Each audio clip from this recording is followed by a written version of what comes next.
মাসখানেক পেরিয়ে গেলেও বৃষ্টি থামার নাম নেই উপকূলে। একটানা ভারী বৃষ্টিতে বিপদ সীমা পেরিয়েছে গুজরাটের বহু নদী। গোল্ডেন ব্রিজের কাছে নর্মদা বিপদ সীমার উপর দিয়ে বইছে, ফুঁসছে বিশ্বামৃত্যু নদীও। বিশ্বামৃত্যু নদী বরোদা শহরের মাঝ বরাবর বয়ে গিয়েছে। প্রবল বৃষ্টির কারণে বর্তমানে নদীর জল বিপদ সীমার 9 ফুট উপর দিয়ে বইছে। এর ফলে নদীর জল ঢুকে পড়ছে বরোদা এবং আশেপাশের নিচু এলাকাগুলিতে। সেই জলের সঙ্গেই ঢুকছে নদীর অনেক কুমিরও। 3 দিনে সেই রাজ্যে মোট 35 জনের মৃত্যুর খবর পাওয়া গিয়েছে। বন্যা কবলিত এলাকা থেকে সরিয়ে নিয়ে যাওয়া হয়েছে 18,000 মানুষকে। তবে প্রশাসনের চিন্তা এবং উদ্বেগ বাড়িয়ে আবহাওয়া দফতর জানিয়েছে, বৃহস্পতিবারও গুজরাটের 11টি জেলায় ভারী বৃষ্টি হবে। ফলে হতাহতের সংখ্যা আরও বাড়তে পারে বলে আশঙ্কা করছেন কেউ কেউ।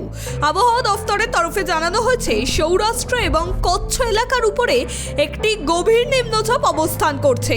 সেটি ক্রমশ উত্তর পশ্চিম বঙ্গোপসাগরের দিকে এগোচ্ছে। এই নিম্নচাপের কারণেই গুজরাটে প্রবল বর্ষণ হচ্ছে বলে মনে করছেন আবহাওয়াবিদরা।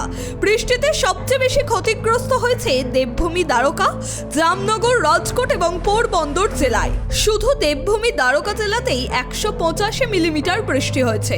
জলমগ্ন এলাকাগুলি থেকে বাসিন্দাদের উদ্ধার করতে যৌথভাবে অভিযান চালাচ্ছে সেনা এবং জাতীয় বিপর্যয় মোকাবিলা দল। বৃহস্পতিবার সকালে বন্যা পরিস্থিতি নিয়ে মুখ্যমন্ত্রী ভূপেন্দ্র প্যাটেলের সঙ্গে ফোনে কথা বলেন প্রধানমন্ত্রী নরেন্দ্র মোদী। বন্যা পরিস্থিতি মোকাবিলায় সব রকম সাহায্যের আশ্বাস দেন প্রধানমন্ত্রী। Bureau report, tribe TV Bangla.